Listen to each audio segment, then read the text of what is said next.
All right. Hey everybody, I'm Lamar White with the Bayou Brief, and I'm actually here with Ethan Francois from Pineville, Louisiana. Hey, Ethan, uh, for those of you who don't know, I've sort of followed the travails and uh, the sort of drama of Louisiana College for, I don't know, probably 15 years, really, at this point. And Ethan is a recent graduate of LC, graduated, what, how many days ago at this point? A little bit less than a week ago, about 6 days ago.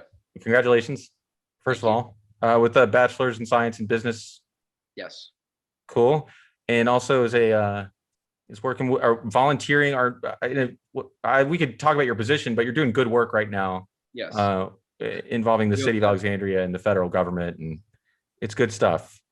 But he's willing to go on the record for the first time. I saw a tweet by Ethan admitting that he was the administrator of this Facebook group called LC Confessions, which is kind of like a sounding board, if you will, for students at LC who have been, I don't know what the right word is, disenfranchised or Hurt, hurt. confused, angered, all that sort of stuff.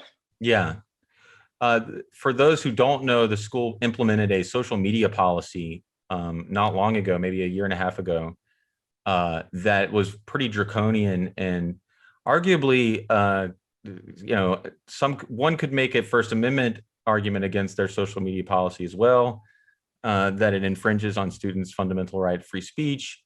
But it's caused quite a little bit of controversy there. And one of the things that caught my eye about you, Ethan, is that you'd shared some stuff on Twitter that was about a complaint against you. You were censured by the university.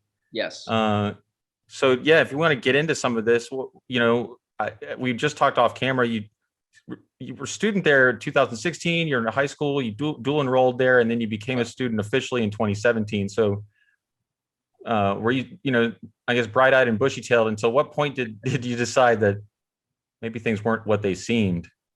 Um, well, for me, it was a very gradual kind of process, right? I kind of came into the school sort of hoping and thinking, right? We've got new leadership. Yeah. President Rick Brewer, he had really just been hired in a sense. I mean, he was only a year on the job when I first got there. And I actually remember meeting him. I remember he came and introduced himself to me and my sister when we were touring the school back in like early 2016. And so I remember thinking like, this is a new era in a sense, and we're turning a leaf. And so I was willing, I think, to look over some of the stories I'd heard and some of the controversies that I'd seen, because this is a school that I'm familiar with. I grew up in this Yeah, in area. your backyard, literally. Yeah, and so like I remember like being a kid and like going to LC theater productions, and I had friends that had graduated from there and like family. So this is a school that like I've been familiar with my entire life, and Mhm. so this isn't just some school that I was thrust into. This is a place that, in so many ways, was kind of a center of my community, right?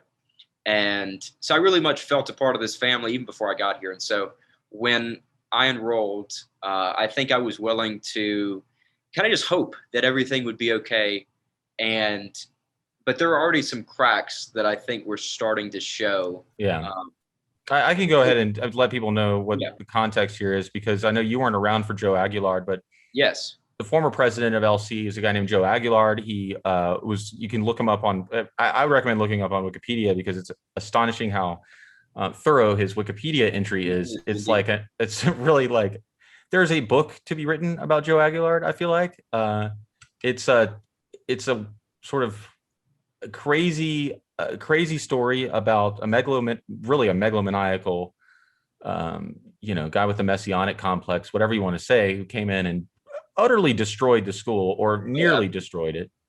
So in 20, see, he finally effectively was fired, but was forced to resign in 2014.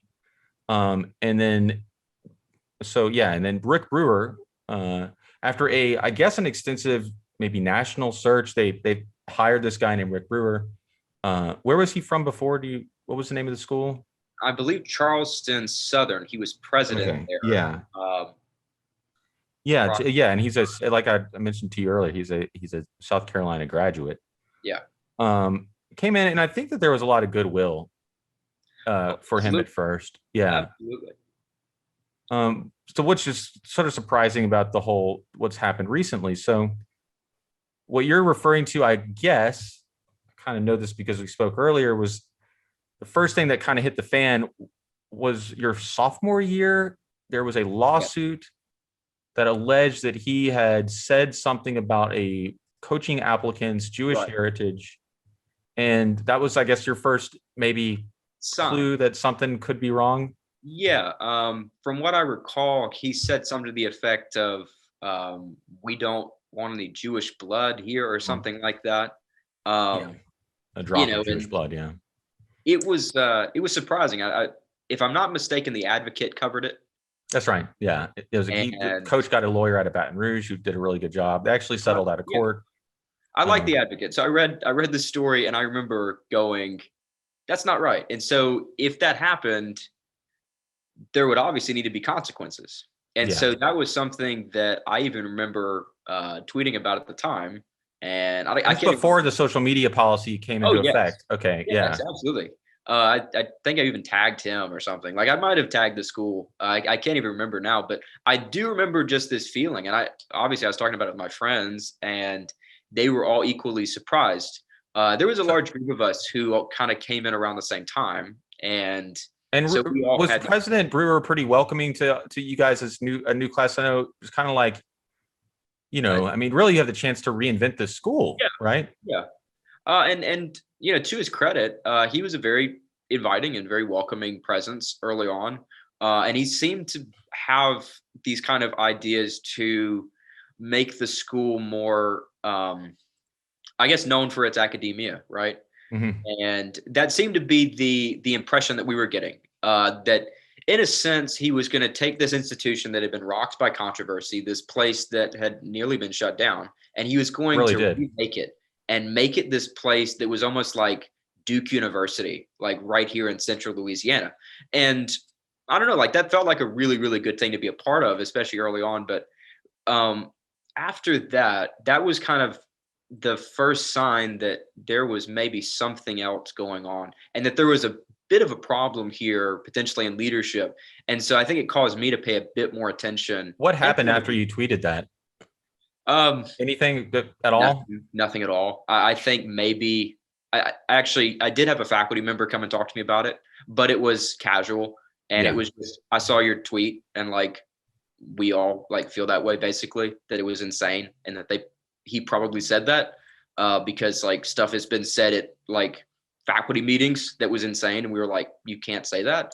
So, um your impression when you first heard it was this can't be something he really said, but you were kind yeah, of later told actually it yes, by people who it probably was, knew him better than you did. yeah, People saying actually it does sound like something that yeah. would have come out of I, his I mouth. was I was kind of under the impression initially, like, okay, it could have just been misinterpreted, but later, after talking to some people that were more familiar with his leadership, and I've talked to him on numerous occasions, they were like, no, this is not something that is completely off the wall. Like Well, it may have happened. It may have occurred. and let's just be clear here that Yeah, the lawsuit was settled out of yeah, court. We don't know the terms of that right. settlement, but we do know that Rick Brewer has, as part of it, was able to say that he never did say what he was alleged to have said. So that's on the record. He, as far as we know, it's not true. Although one can make their own, you know, Exactly. uh, Yeah. you can decide for yourself, considering Yeah. that they did settle the case, Yeah. whether or We're not it not was going to meritorious, mitigate right? anything. I've looked through that case. I think there was some good evidence about what was really going on there, and I think there was a good reason for this guy to bring the lawsuit. He wouldn't have done it if there wasn't some merit. But whether or not he said those exact words, we don't know. We know that he's said he didn't. Let's make that clear. Okay. 2019, your junior year. Yes. Yes. Junior year. Okay. This is kind of where when everything sort of comes to a full or comes to a Yeah. head. And I think this is really the stuff that you started, I guess, talking about on social media that got their attention. And the reason why I wanted to have you on and talk to you here, February of 2019 was a pivotal month for LC. Do you want to talk about what happened in February of 19? Well, Lamar, the big thing, yes, Louisiana College did make the decision to leave the CCCU, which is the Coalition of Christian Colleges. And Mhm. that was an interesting decision, but really, I think the pivotal moment here that is kind of the nexus point for me, where everything comes to a head, is February the 14th, 2019. Okay. Chapel sermon in which Joshua Joydara makes these comments, and lewd comments, I mean, is not even a proper way to describe it. I mean, he objectifies women, and he says that if you have multiple sexual partners, you're a crack house. He And he says, did this he did this at a chapel service in front of the yes, entire school. This needs to yes, be, yeah. these were a mixed audience, obviously. Yeah. Faculty are there, students are there, It was and taped. It was taped, yeah, videotaped. Yeah. And was taped. there a closed circuit, like LLC television or something that it aired No, on, or? they used to upload these straight to the internet, straight to YouTube. Okay. So So it could have been, as far as we know, it may have been, but there's no record of it there's no anymore. record of it anymore. In fact, all of those chapel sermons have now been taken off. Every single one of them. Which is insane. But before that, you could have just looked it up and found it on YouTube. Yeah.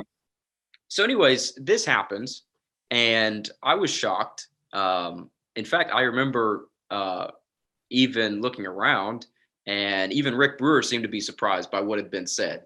You know, he's sitting up at the front, and he kind of looks around, and he has kind of this sort of nervous kind of expression, because obviously what's just been said was totally inappropriate.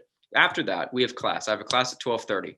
So I walk over and I'm talking to some of my friends, mostly female, and I asked them how they felt about it, right? And they all told me the same exact thing. It made them feel uncomfortable in their bodies.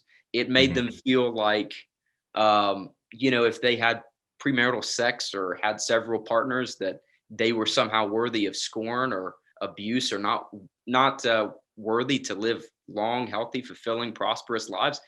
I mean, this was the sort of stuff that just. You weren't the only person that took offense to this sermon. No. There were other folks. I mean, there was some professor there, Yeah, who I've written about before, who lost his job over it, essentially over. Oh yes. Dr. Meek lost his job over this. Yeah. And thankfully, several people were offended by this. I think what's important to note about Joshua Joydara, for people who don't know, is a black minister of a very large mega church that's really next door to LC. Oh yes, Zion Hill, and was just at that point maybe brand new to the school. Had just been hired as, I forgot what the job title was, something human behavior. Yeah, I believe he was the dean. Maybe he was the dean of human behavior, I want to say. Okay. And he was teaching like criminal justice. Maybe he's a lawyer. He's a lawyer who calls himself a doctor, but that's another subject. Yeah, that's bizarre. And he made this statement, and LC has mandatory chapel services for all their students to Southern Baptist school, so they make their students go to chapel. And he said some, essentially comparing women to crack houses, and not a thing you should do. No, and it must have been. It's actually, what I gather, it was even worse than what it reads like. I mean, it was enough to make everybody there feel like very uncomfortable. Right. LC, they kind of blamed it on a cultural misunderstanding. Yes, they did. The communications director at the time, Norm Miller, he kind of sent this kind of quick email, right? Following the controversy, and he was like, "Oh, it's just a matter of cultural differences and nomenclature," I believe was the term he used. Which, I mean, one is a totally ridiculous argument. I mean, I'm pretty sure, and even Joydara contradicts, in his own apology. Of course, it's patronizing and it's sort of inherently racist. Oh yeah, it's patronizing. And he also, Joydara actually makes reference. He's like, "I'm sorry if I offended some of you with my twisted sense of humor." Right. So he clearly knows what he said. I mean, he's a smart man. Yeah, so. Okay, maybe not a smart man, but he understands what he understood what he was saying. Yeah, no, he was well aware of what he said. And I talked with him about it. He and I actually sat down for like a 2-hour discussion once, and we talked about it. And he admitted to me in private that it was one of those things that he said, "You know what? I probably shouldn't have said that." And this is a guy, by the way, he ran for state senate a year before. No, not a year before. 3 years before, in 2015. Yeah. So 4 years before. And as a Republican, a black Republican in that district was just, an interesting dynamic. He lost, obviously, a fairly substantial loss. But afterward, LC hired him. He's a very well-known person in Central He Louisiana. is. So this is also a moment where LC decides to really ramp up their, I'm going to say, censorship, or they're getting a lot of bad press over this. They are. And this dovetails at the same exact time that this happens. 4 days before Joshua Joy Dara makes these remarks, there is an explosive, like, just huge story in the Houston Chronicle. I think they won a bunch of awards for it, about Yes. the Southern Baptist Convention. Yeah. And sexual abuse, cover-ups, all sorts of stuff. Right. Insane stuff. And this does connect to LC, by the way, although there wasn't a lot of coverage about the LC angle of this story because it was huge. It was like 400 different people with the SBC who, right. Yeah. But among other things, their Judge Paul Pressler was sort of the biggest star of this news article, this big expose. And Paul Pressler was the federal judge that the previous president of LC wanted to name their hypothetical fake law school after. He ends up being this twisted, I don't know what to say, but pederast. Pederast actually is the right word. You can look it up if you don't know what it means. But yeah, kind of moment that right. happens, and make no mistake, LC is the flagship school of the SBC here in the South. Yeah. So for a school to first not acknowledge those accusations. I was there. Not at all. Yeah. They didn't acknowledge it. I was in chapel.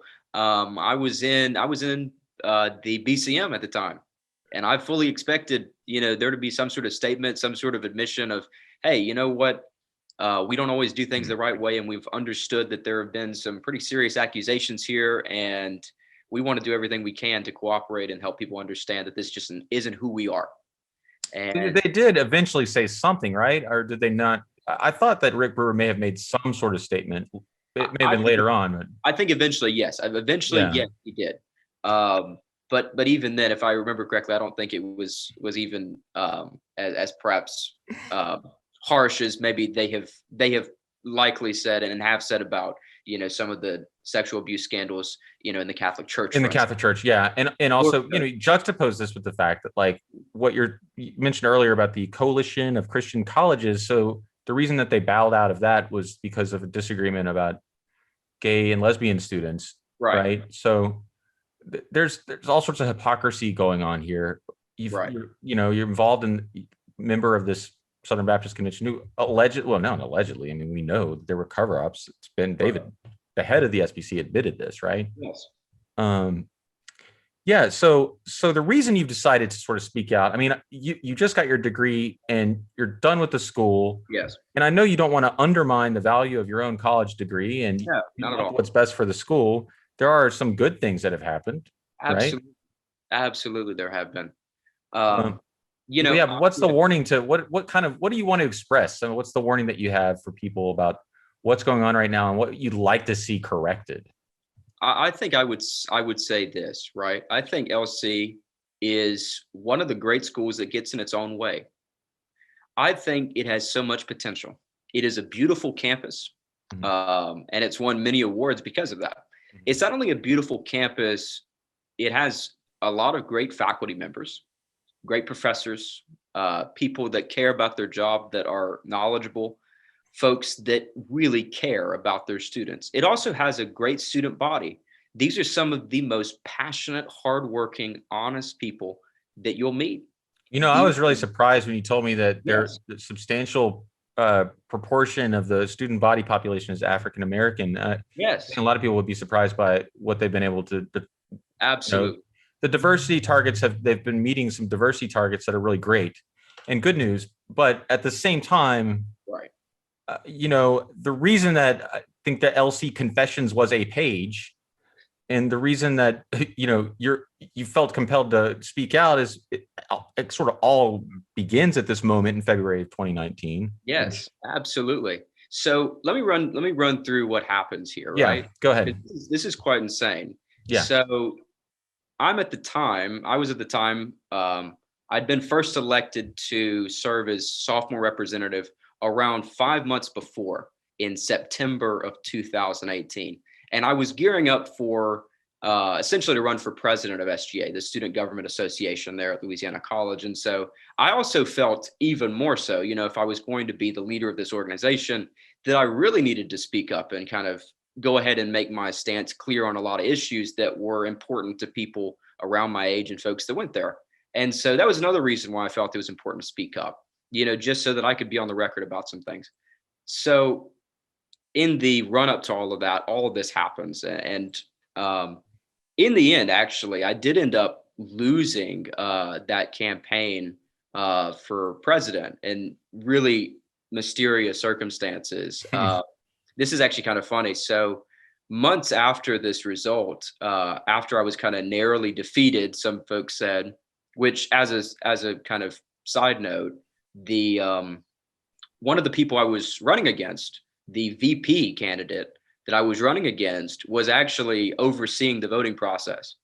This is interesting. And so months later, I found out from a friend of mine that there was actually ballot stuffing, and that they actually literally took ballots that had my name on it and tossed them out. It wouldn't be a Louisiana election without a little bit. Yeah, they were apparently directed to do that. They were directed to do that by some higher ups, which is interesting. And so this all happens in April.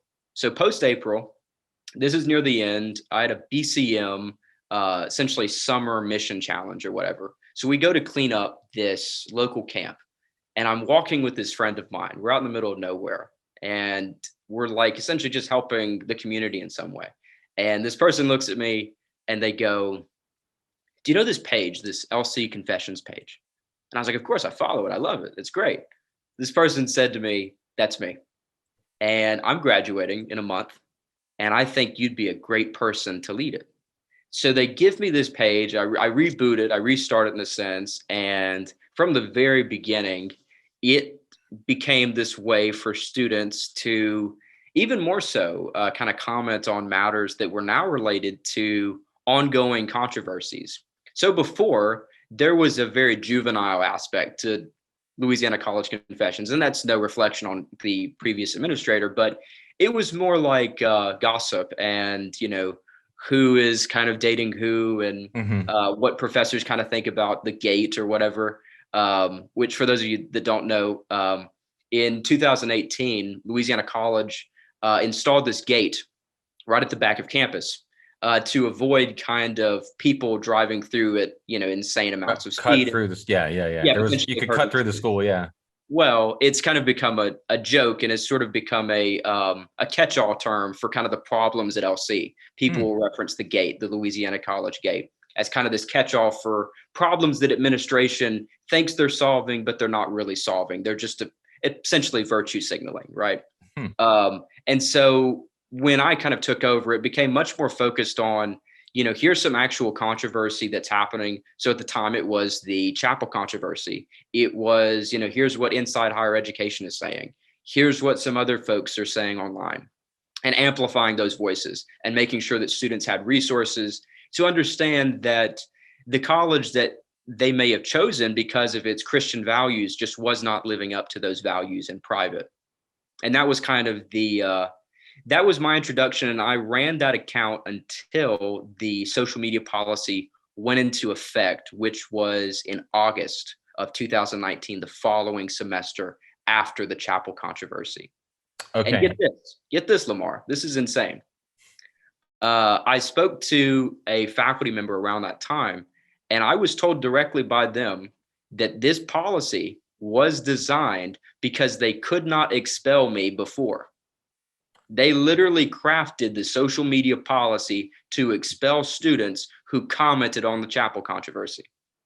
Yeah, that's very disturbing. It's disturbing. Yes, because they just couldn't do it before. They didn't have a reason. They didn't have a valid reason before. And so this kind of social media policy takes effect.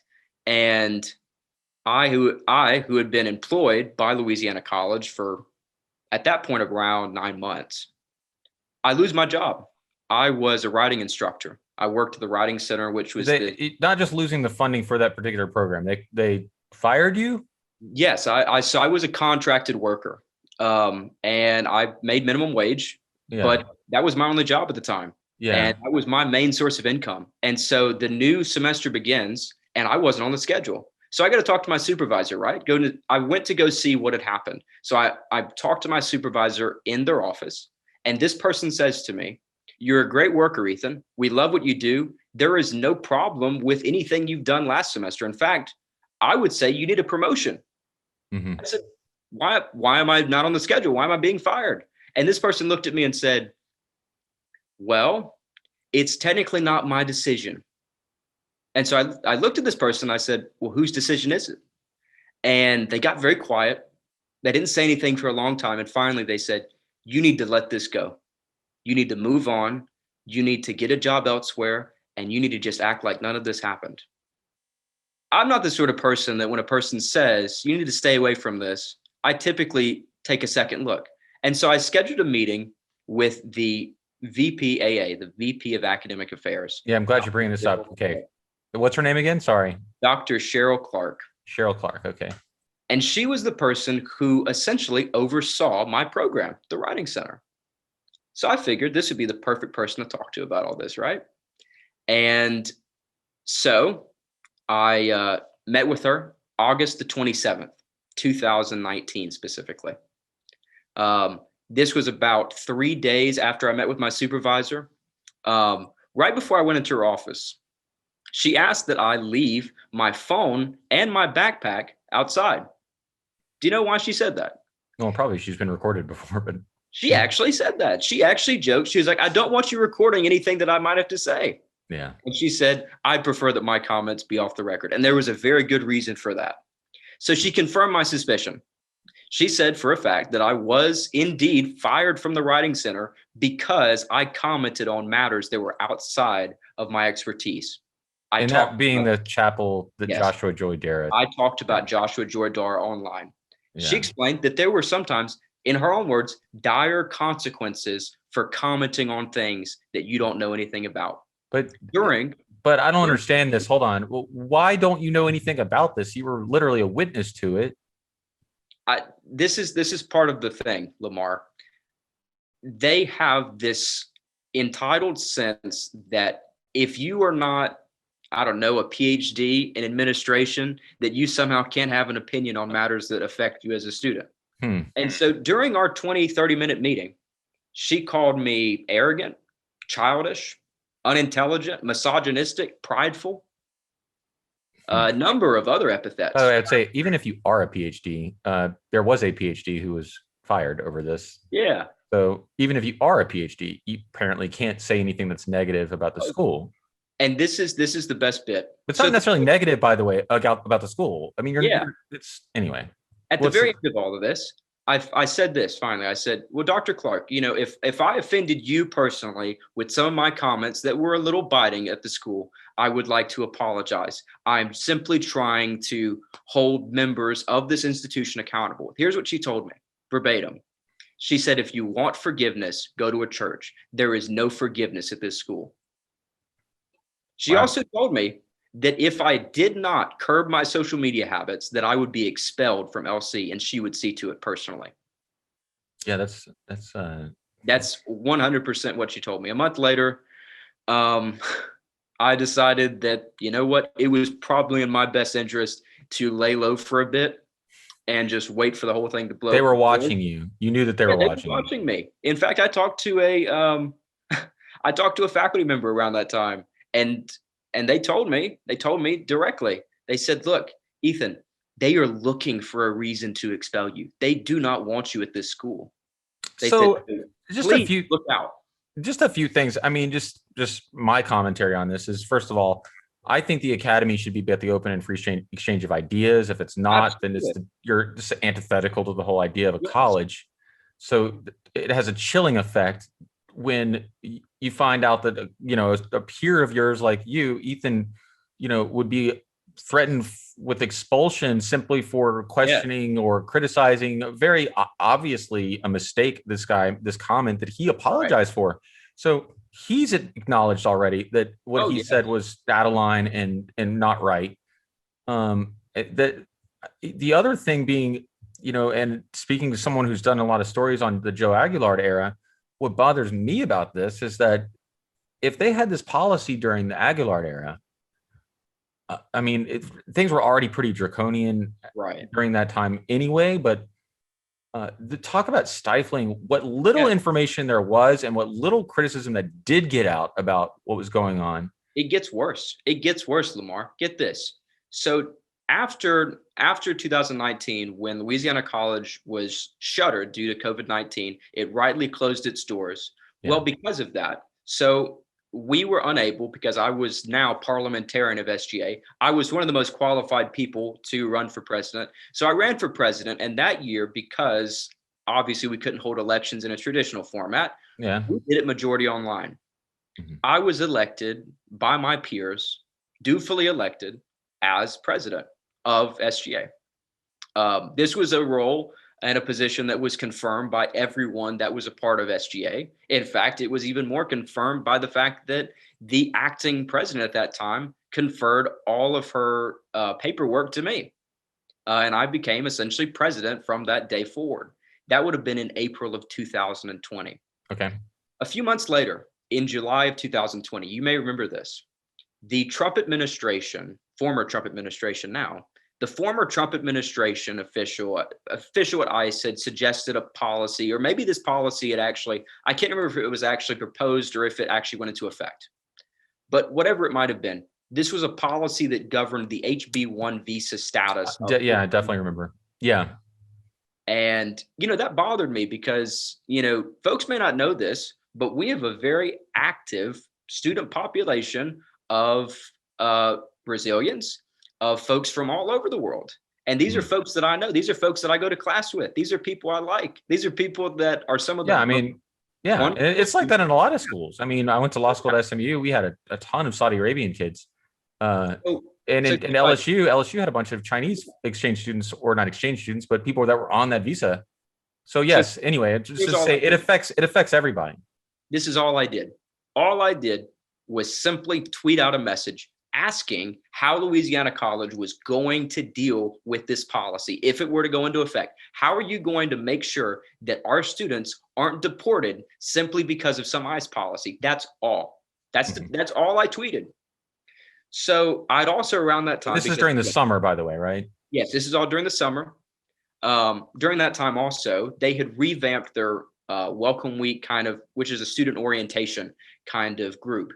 They had revamped that. And because I had served previously as a Welcome Week leader, I felt like I was pretty well qualified. If really the one of the few left who were still qualified, because just about everybody else had graduated.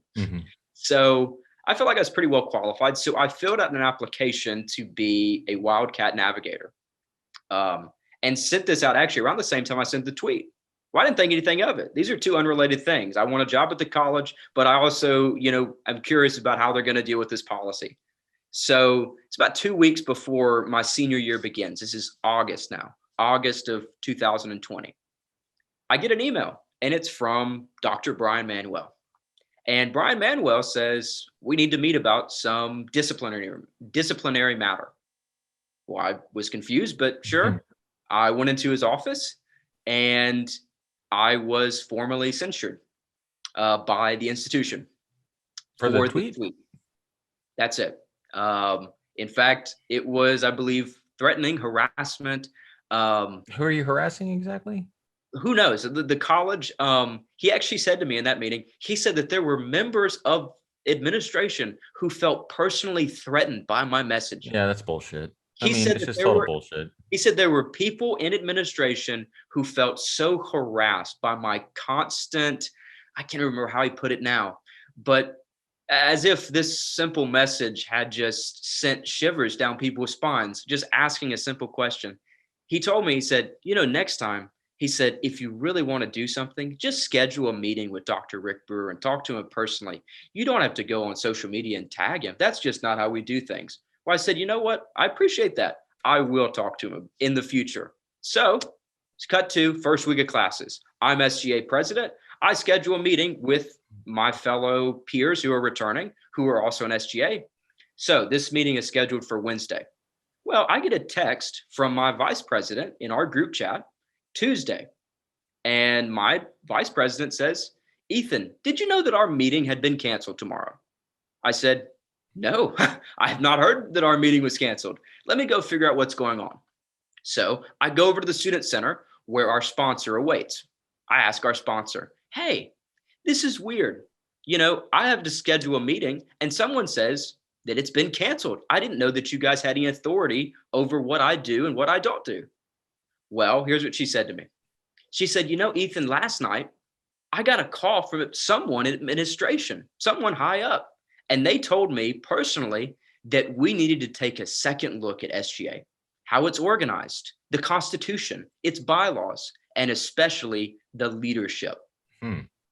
I said, that's kind of strange. So the same exact time, I walked right over and scheduled a meeting with Rick Brewer because I wanted to talk about this personally with them instead of tagging him on social media, just as I was instructed by Brian Manuel.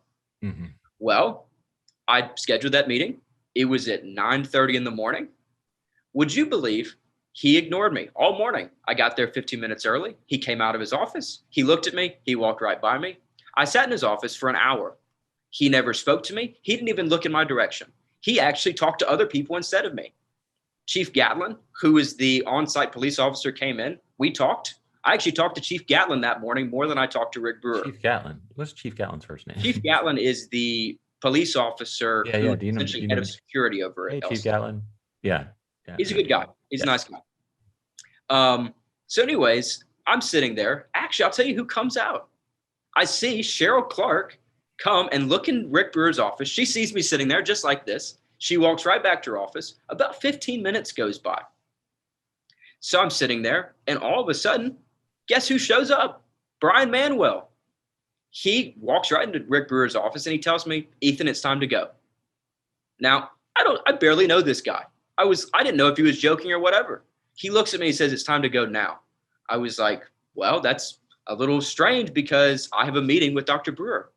He looks at Dr. Brewer's secretary, Anna Mathern, and in something out of Orwell, he says, no, he doesn't. The meeting's been canceled. I said, what do you mean the meeting's been canceled? He looked at me dead in my eyes and said, you're not meeting with Dr. Brewer today. You're not meeting with him tomorrow. You're not meeting with Dr. Brewer ever. And you're coming with me right now. God, what this is insane. It's like something out of a movie. And so he escorts me out of Dr. Brewer's office, cancels my meeting. We walk over to his office where I'd formerly been censured by, this college just a few days prior. And here's what he says. He says, I get a call from someone and they told me that you were just hanging around Dr. Brewer's office, refusing to leave, and that I needed to be escorted out because I was being a nuisance and refusing. You said you had an appointment on the calendar, right? Yes, it was confirmed and everything. Yeah. And he told me that this was just one of those things that I needed to learn how to better relate to people, and I needed to learn how to better communicate, and maybe just when things bothered me to just calm down. How ridiculous is that? They're the ones that didn't communicate to you. Here's what he told me. He told me that, yes, the social media policy wasn't his favorite thing, but he still had to enforce it. And in fact, that if maybe I just learned to deal with it for a few more months, I would never have to think about it again. So I'm here to tell you, Dr. Brian Manuel, thank you for the encouragement. Yeah, well, I understand you'd still be a little sore from that, but I guess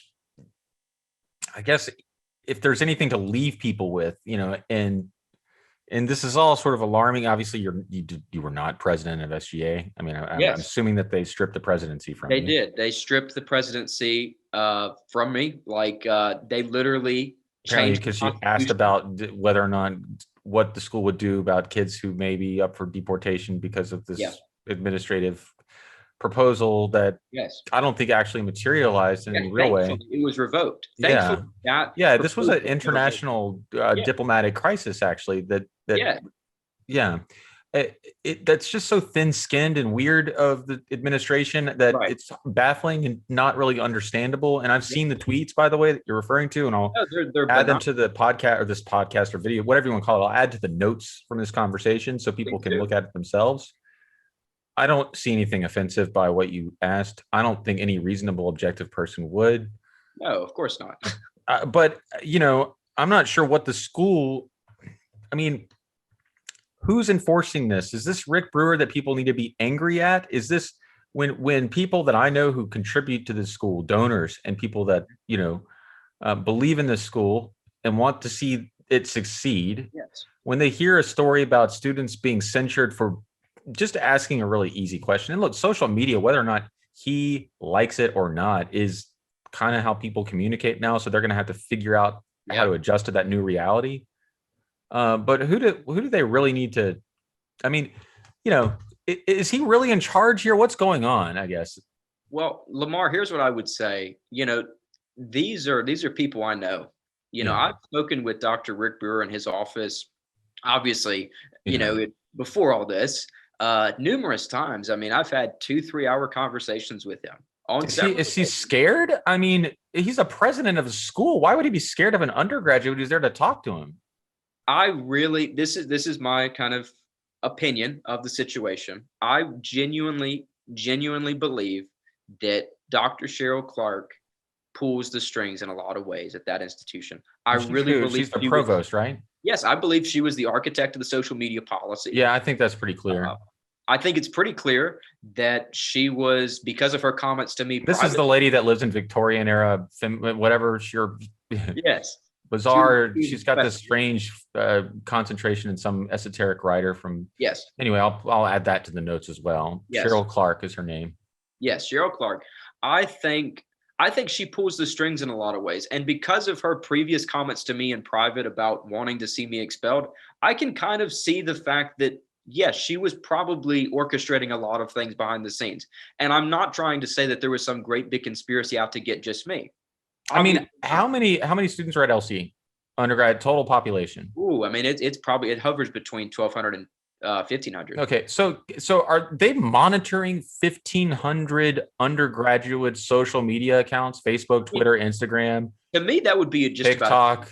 Whatever it is nowadays. Impossible. But here's the thing, you're right. It doesn't work out that way. So here's what ends up happening: is I have people that I follow that still go there that will literally, for whatever reason, they'll post videos of them drinking or smoking or whatever, and obviously nothing happened to them. But I have other friends of mine who have literally just liked tweets with the F word in them and have been censured. Yeah, who's monitoring them? Who's monitoring? Who is the person that's monitoring? I mean, I know the Cheryl Clark person. There is someone else who had a title of coordinator of what was it? Coordinator now of that may very behavior. Well be Dr. Brian Manuel. That's him. Okay. I don't know that for a fact. I don't know if he's the only one that does it. What I do know is that there are some students that can get away with a whole lot, and there are others that cannot get away with anything. And I think, obviously, I probably fell into the... Well, yeah, you're high profile. I mean, you're high profile on the campus. Just because it is bizarre that they have somebody who, under the title of, what was it, coordinator or something about student behavior and... They're an enforcer. It's an enforcement position is all it is. Yeah. Well, so ideally, I mean, we wrap this up. Well, ideally, next semester, you're not going to be there. It's going to be a new class of students, COVID-19, hopefully. Let's just say next year, because we're already into this. What would you like to see the school become? I mean, what ideally would happen? Would Cheryl Clark be fired? I mean, straight up, because she seemed to be a problem with Dr. Meeks. Also lost his job over this. She seemed to be right up all in that as well. So I mean, is this issue her? Do you think it's that Rick Brewer doesn't have cojones? In my opinion, I believe so heavily in this. Luke 12, Jesus says that where much is given, much is demanded.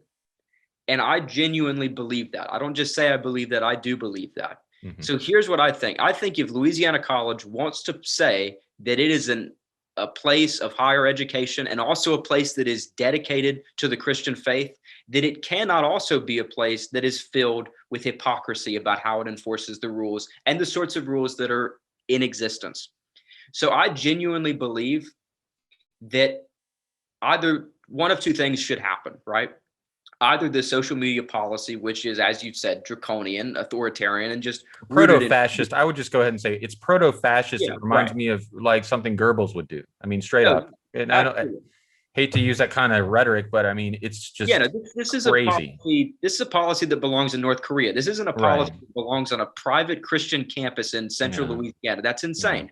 I Yeah. think any reasonable person would absolutely be just shocked to hear that.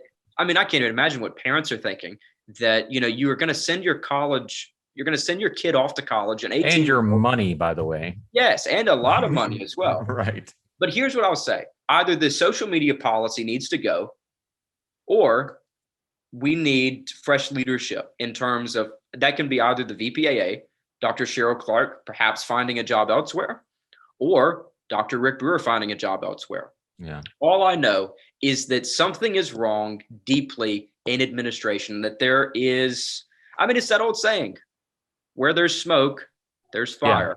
How And, many people were how many people were on the LC confessions page? How many people do you think you've interacted with? Tons. I mean, I couldn't even give you a number. And An estimate of the student population that you think is against this policy, I guess is maybe, or oh my goodness, has been victimized by this policy. That may be I can't even tell. It's just about everyone I know, and I know just about everyone that goes there. Yeah. Everyone I know is against this policy. The Yeah. only people that are for this policy are the ones that are enforcing it. It's funny that they have a director of student behavior and accountability, but they don't have any accountability among the administration. That's exactly it, Lamar. That's You know? exactly it. So here's all I'm saying is I believe wholeheartedly that there should be some sort of system that protects students. And this is obviously not being used to protect students. This is being used to protect administration. Okay. What is the action people will need to do? Are you going to come up with something, or? Well, I think the best thing is for people in positions of authority. And I mean, how do you usually show your support or your lack of support for something? You show it with your pocketbook, right? I think people in positions of authority, people in positions of power, people with the ability should use that ability to do right. How do you write Rick Brewer for people interested in writing the president of LC? If they're a member or an alum or someone who's concerned about this, how would they get in touch with the administration to express their disagreement with this policy?